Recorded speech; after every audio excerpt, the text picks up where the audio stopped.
And now a brief introduction to classical style.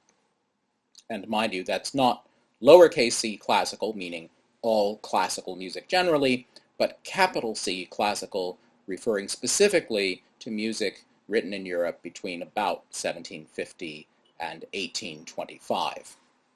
The overall change from the Baroque style to classical style involves replacing the Baroque aesthetic of elaborate embellishment, intricate ornamentation, intriguing irregular forms, asymmetry, and skillful artifice, with a very different model that emphasizes clarity, simplicity, balance, symmetry, and sounding natural.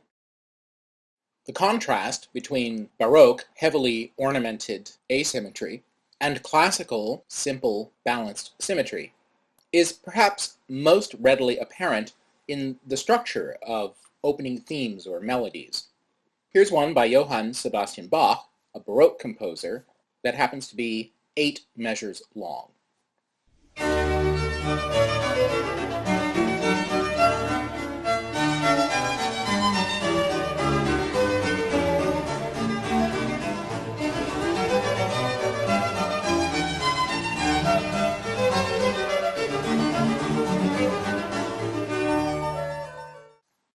Would you like to try singing that back to me? Probably not. It's very complex. Not only are there a lot of notes in those 8 measures, but also Bach has constructed them as an asymmetrical 2 measures plus 6 measures, in which there's not a high degree of redundancy. There are several small basic ideas or motives that Bach uses again and again, but he combines them in unpredictable ways. In particular, those latter 6 bars spin out continuously in a way that's not constrained by any notion of when a human singer would need to breathe. In contrast, here's an opening theme from the classical period by Wolfgang Amadeus Mozart.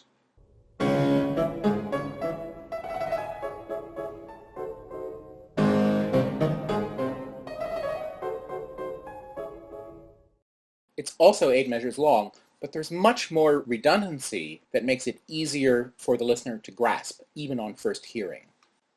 For starters, those 8 measures divide neatly into 4 plus 4, and in turn, each 4-measure phrase divides neatly into 2 plus 2, 2 loud and vigorous, and then 2 softer and more delicate.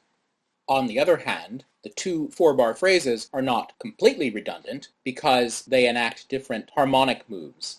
The first phrase ends on a half cadence,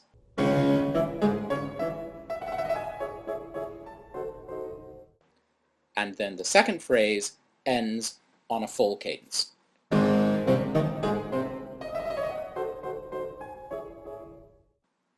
When we encounter a complementary pair like that, the technical term for the first is antecedent phrase, and the second is the consequent phrase. You may occasionally encounter these terms.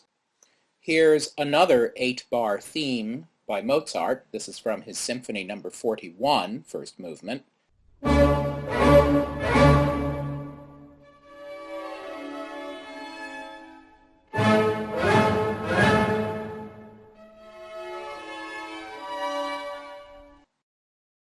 And it shares the same construction. The 8 divides into 4 plus 4, and each of those 4-bar phrases is made up of 2 measures loud, echoed by 2 measures soft. And again, the first or antecedent phrase ends on a half cadence,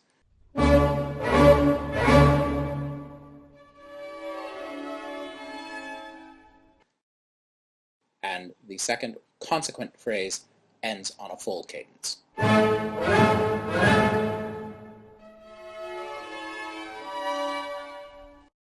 Another prominent example of the contrast between Baroque complexity and classical simplicity is in the domain of musical texture. The Baroque style emphasized a polyphony of 1 or even 2 florid treble lines over a bass line that was rhythmically active and might even show as much ornamentation as those treble lines above it. Classical Texture emphasizes a melody with fairly simple chordal accompaniment. Now, one catch to this is that if you just play a chord at the beginning of the measure underneath the melody, this might sound a bit dull and empty, especially in the case of an instrument like the piano, in which the sound dies away immediately.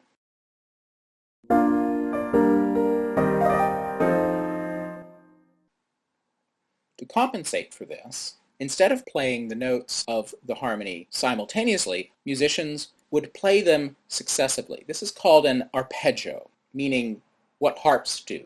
So, to provide additional rhythmic impulse with a simple chordal accompaniment, classical composers would often utilize a figure called an Alberti accompaniment, or Alberti bass, named after the composer Domenico Alberti. And it's simply playing the harmonies as a series of arpeggios with a steady pulse throughout.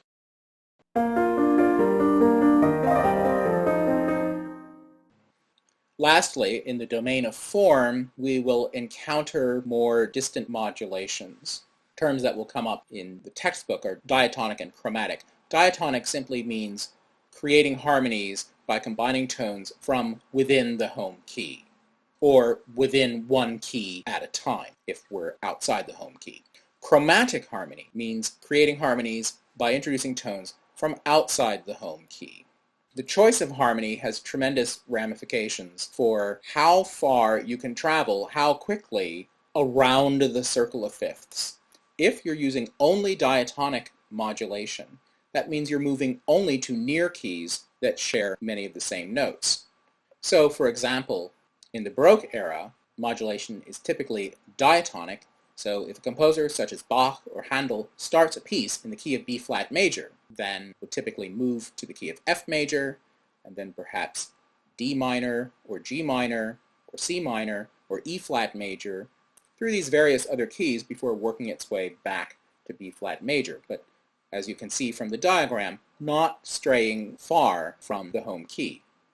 Chromatic modulation offers additional chords which can be shared among different keys, and in particular among more distant keys. So for example, there's something called mode mixture, by which a classical composer, such as Haydn or Mozart or Beethoven, can move from a major key directly to the minor key that shares the same tonic note or tone. So for example, from B flat major to B flat minor. And note, this is a much more dramatic move around the circle of fifths. And time again, we will find Beethoven exploiting these little wormholes in harmonic space.